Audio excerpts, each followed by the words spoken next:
everyone, this is Dr. Arya, your pathology faculty, and today we will be starting with the transplant immunology.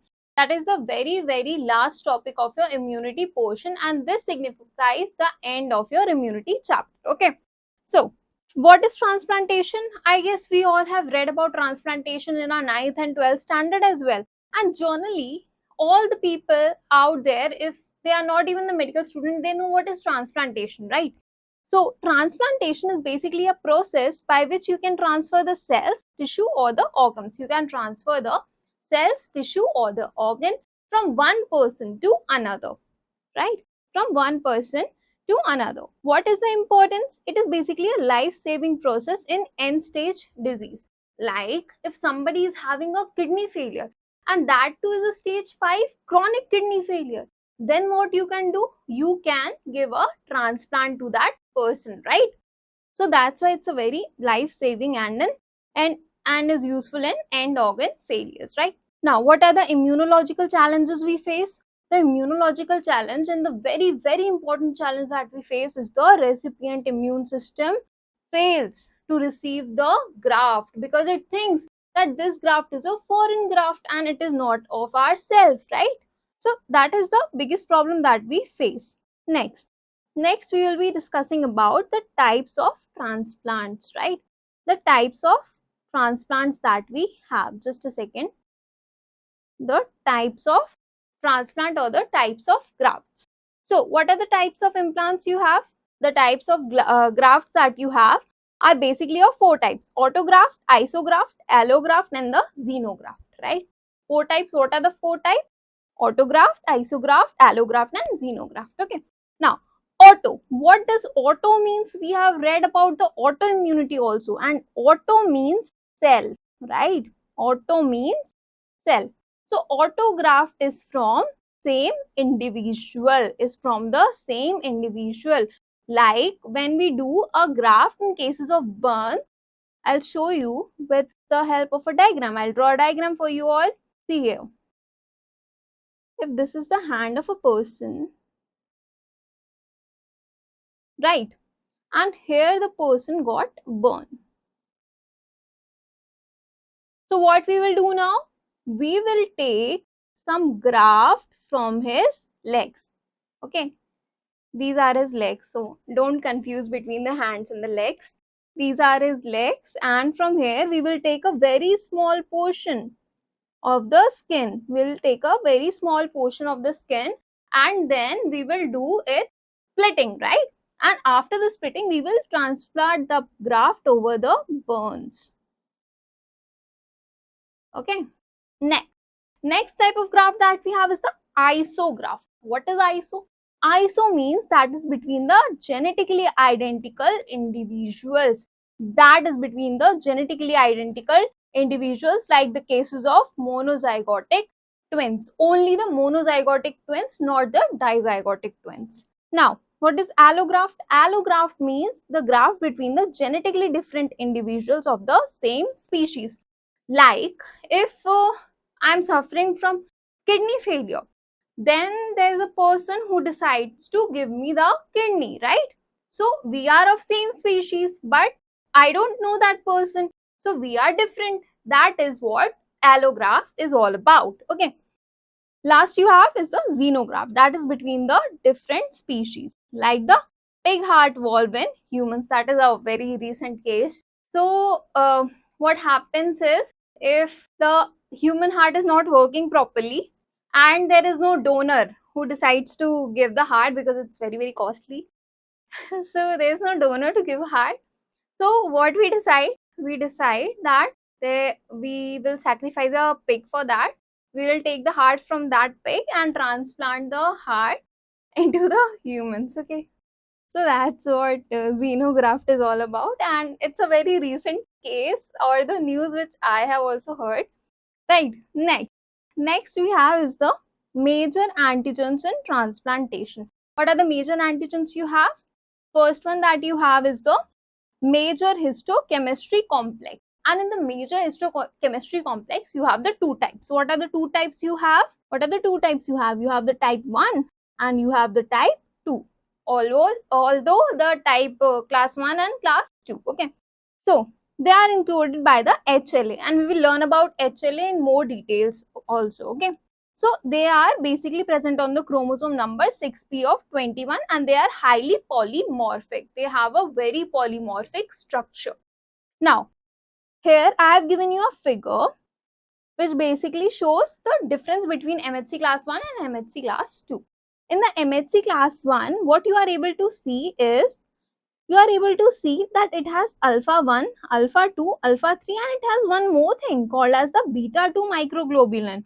And in MHC class 3, are you able to see that there is only alpha 1 and alpha 2? There is no alpha 3. There is no alpha 3 that is present in MHC class 2. Okay.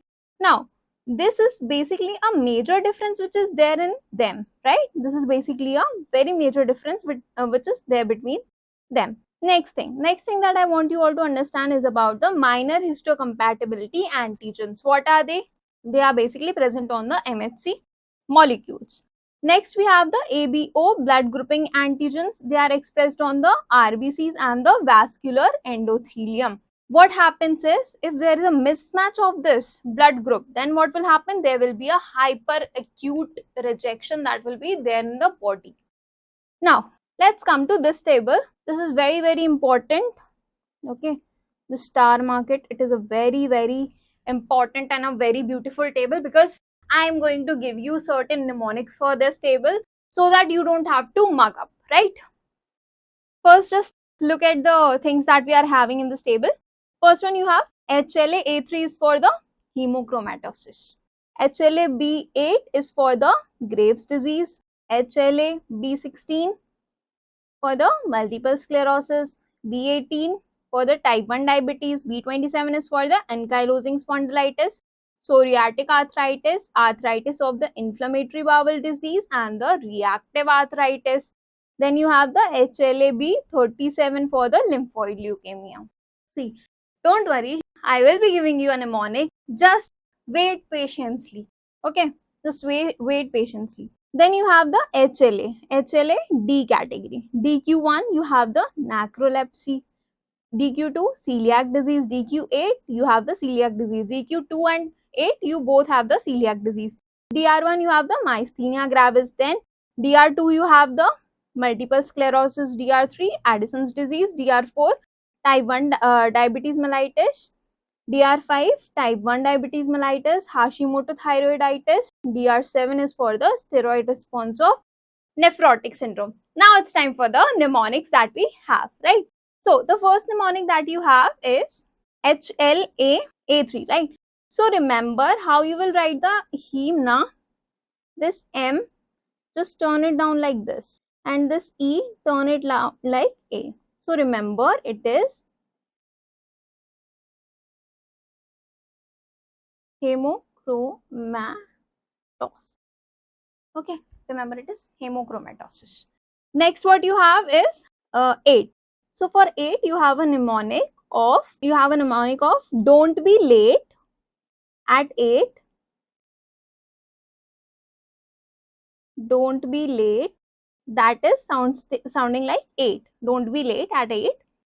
Dr. Edison, or you will send my patient to grave. Okay, don't be late, Dr. Edison, or you will send my patient to grave.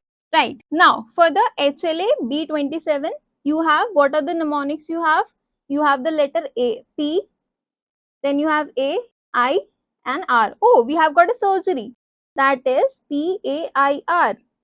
You know, PAIR is a surgery, which is that you will learn in your surgery lectures. Although, why do I have to tell you all the things that you will learn in your surgery lectures? Don't worry, but PAIR is a kind of surgery, right? That we do for the removal of some abscess or cyst. Okay. Next you have is for the HLA-DQ2 or 8. So you have the celiac disease, and your mnemonic for this is I8, that is 8 wala 8. Okay. 2. too much gluten at Dairy Queen, like dairy milk. Similarly, you have a Dairy Queen. So I ate too much of gluten at Dairy Queen. Okay. Next, for what I can give you a mnemonic is, let me think, I can give you a mnemonic of HLA-DR2 also. Okay. So for HLA-DR2, you have drive to multiple hay pastures. Drive to multiple hay pasture. What are the multiple? Multiple you have is the multiple sclerosis and the hay fever. Okay. And the good pasture syndrome. So we have covered 3 in this. Now, next is HLA-DR4. So remember rheum. Remember the rheum, that is your nothing but the room. Room has 4 walls. Remember, the room has 4 walls. Okay. So this was all about the mnemonics that I can give you for HLA subtypes, right? I think we are good to go. Let's just revise the mnemonic once more. For HLA-A3, hemochromatosis. BR8 is don't be late, Dr. Edison, or you will send my patient to grave. HLA-B27, you have a surgery of pair. DQ218, for the celiac disease, I ate too much gluten at Dairy Queen. HLA-DR2, drive to multiple hay pastures. DR4 is for 4 rheums. A rheum has a 4 wall. Oh my god, even I am not able to pronounce rheum. Anyway, now you have the mechanism of graft rejection. Now you need to understand that how this process will occur. So you have the pathway of allo recognition and you have the effector mechanism. In this, you have the direct recognition or the indirect recognition. I've told you that example. When the person will come to your house, either you are able to recognize him or you need the help of your brother to recognize that person. That is only the direct recognition and the indirect recognition. Okay. In the direct recognition, what happens is there are donor APCs that migrates to the lymphoid tissue. Okay. Like these are your lymphoid tissue. We'll draw it very nicely. These are your lymphoid tissues. Now what will happen? There will be donor APCs that are nothing but your antigen presenting cells that will migrate to the lymphoid tissues, right? Now what will happen? The recipient T cells will recognize them directly and they basically trigger the acute rejection. What is happening in this process? That person comes to your house and somewhere you are able to remember that I have never ever seen that person throughout my life. So what you will do, you will say, uncle, I don't know you, please go out of my house, right? Please don't say like this, but this is what you should do at that moment, right?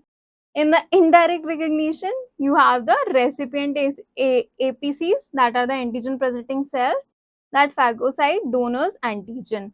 They present on the donor peptides on the self-MHC and leads to the chronic rejection. Means rejecting the person with the help of your brother, right? Although both of your purpose should be rejection of that person.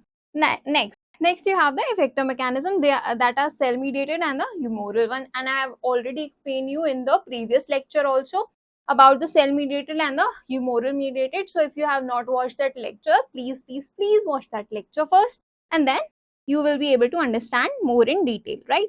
Next that I want you all to understand is not this figure. It's not that important. You can read it by yourself. I'm just explaining you the things which are important, right? Next you have is the type of graft rejection. What are the type of graft rejection you have? What are the ways by which you will reject that person, right? So first thing is the hyperacute rejection. What will happen? See, if there is some proposal that comes to you, right, and you don't like that person by anyhow, you just don't want that person, so what you will do? You'll reject that person in just a span of 30 seconds, right? Like, I don't like you, I don't want you. So you are in a phase of hyperacute rejection. Okay, what are the causes? Causes is pre-existing antibodies, because you already know that person, he was your classmate and you don't like him, that's it. So in the hyperacute rejection, there are pre-existing antibodies that are there. What is the mechanism? First thing, there is complement activation, then there is thrombosis, and there is ischemia. Ischemia means a state of where there is loss of blood supply.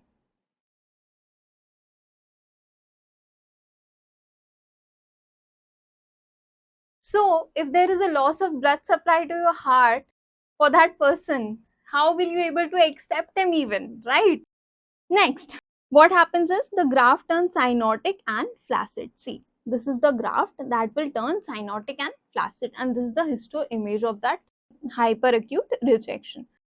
Histology will show the fibrinoid necrosis, neutrophilic infiltrants, and the thrombosed vessels, right? These are basically the histological findings. Next you have is the acute rejection. So in the acute rejection, what story will come? You don't want that person to feel bad, right? Because we all are humans, we all will feel bad. So you don't want that person to feel bad. So what you will tell him? You will tell him that I will think about it and let you know, right? Indirectly you will say no, but you will think about it and say no. So the onset of acute rejection is days to weeks, right? The types are either the acute cellular or the acute humoral.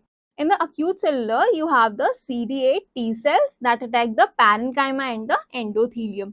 Then you have the acute humoral. In that, you have the anti-donor antibodies, which will finally result into the necrotizing vasculitis. Vasculitis is nothing but the inflammation. What is the clinical relevance? Clinical relevance is there is rising level of creatinine. The level of creatinine will increase in the renal graft. Then there will be, if there is increased level of creatinine, what will happen? The neutrophils will also increase, the C-reactive proteins will also increase, and as a result of which the person will feel feverish, right? And start developing the fever. Histology. In the histology, you will be able to see the dense infiltrate lymphocytic and the necrosis. See this figure? You will be here. You will be able to see the dense neutrophils. You are able to see the dense neutrophils. Next you have is the chronic rejection. Next you have the chronic rejection. So in the chronic rejection, what will happen? You like that person 50%, but about the rest of the 50% you are not sure. So just in order to be sure about that person, you need some times. You need a time of 3 months, 4 months, or say a time of a year, right? But please don't do this kind of things, right? It's not right. That is months to years, and the mechanism is you will have a low grade T cells and the antibody response, as a result of which what will happen? The cytokines will get activated and there will be vascular smooth muscle proliferation, right? Histology, we are able to see the arteriopathies and the intestinal fibrosis and the parenchymal atrophy. Treatment is retransplantation in severe cases, because you have damaged the heart of that person, right?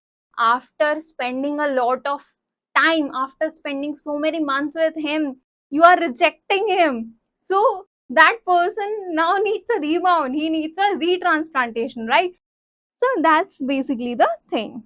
Next, let's study about the graft versus the host disease. So what happens? It's basically seen in the bone marrow transplantation, and it is seen in the immunocompromised host. What are immunocompromised hosts?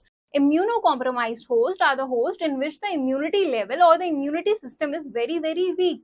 Even if the weather is so drastically changing, their body also changes according to the weather, right? They start developing symptoms. Their body start showing the symptoms of fever. Then they will be having cold and all this thing that they will be having. So they are basically the immunocompromised patients. What is the mechanism? In the mechanism, the donor T cells basically attacks the recipient T cells. Types, we have the two types, acute one and the chronic one. Duration of acute is, no, tell me the duration of acute infection and the chronic infection. The duration of acute is less than 6 weeks and the duration of chronic one is more than 6 weeks. This you need to remember it very, very thoroughly. Okay. Next, you have the acute GVHD, that is the graft versus host disease. In that, you will be able to see rash, jaundice, and diarrhea. Okay.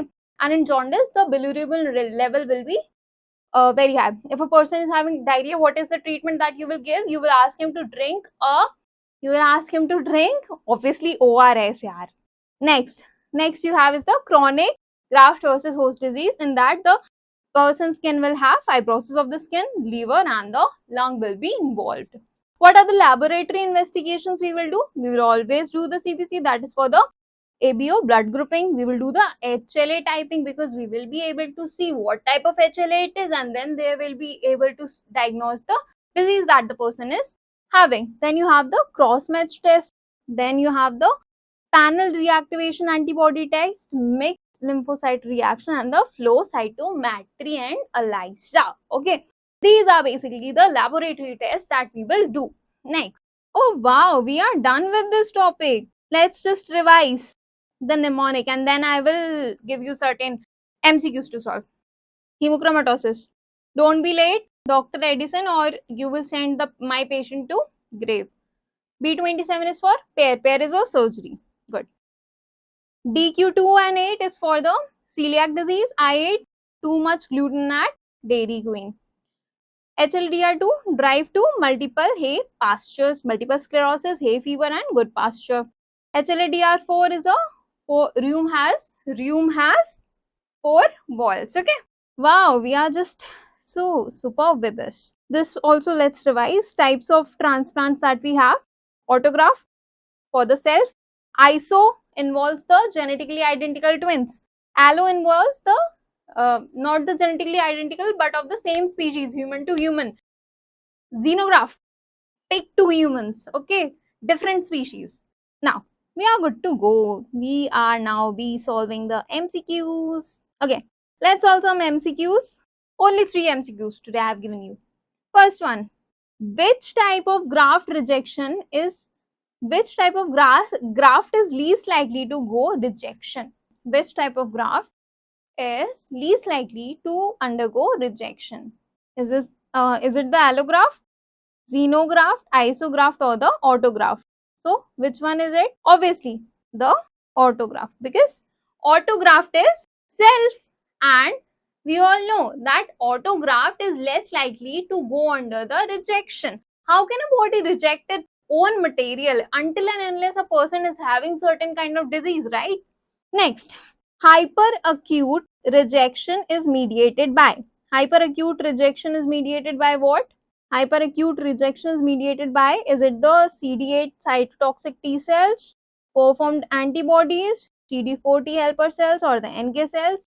So the answer for this is performed antibodies. Now next is a very, very favorite question of mine, because you all should know this. Which organ is the most commonly transplanted worldwide? Is it the heart? No, but I wish. Is it the kidney? Is it the liver, or is it the cornea? So the answer for this is kidney. Kidney is the most common organ which is transplanted worldwide. Okay. I wish the heart will become the first one. But anyways. So we are good to go. We have finished this chapter and now we are ready to move into the CVS chapter. Okay. So I hope I have made myself very, very clear. If you are having any kind of doubt, you are free to ask me. Ask me on my Instagram or DM me anywhere, right? I will be so happy to answer all your queries. Thank you.